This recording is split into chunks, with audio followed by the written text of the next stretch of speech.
സ്നേഹമുള്ള ഉമ്മമാരുണ്ടെങ്കിൽ ഞാൻ ഈ പറയുന്നത് ശ്രദ്ധയോടെ കേട്ടോ.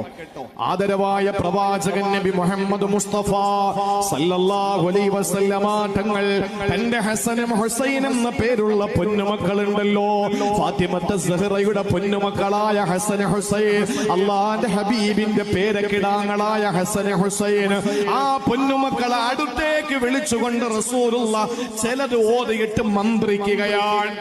അള്ളാന്റെ റസൂലും മന്ത്രിക്കുകയാണ്. പ്രിയപ്പെട്ട സഹോദരിമാരെ, ഇത് സാക്ഷാൽ ബുഖാരിയിലുള്ള ഹദീസ് തന്നെയാണ്. അള്ളാന്റെ റസൂലും മന്ത്രിച്ചു. എന്താ മന്ത്രിച്ചതെന്നറിയോ? ഹസനും ഹുസൈൻ എന്ന പ്രിയപ്പെട്ട പേരമക്കളെ അടുത്തേക്ക് വിളിച്ചിട്ട് അള്ളാന്റെ റസൂലും മന്ത്രിച്ചത് എന്തു പറഞ്ഞിട്ടാണെന്നറിയോ?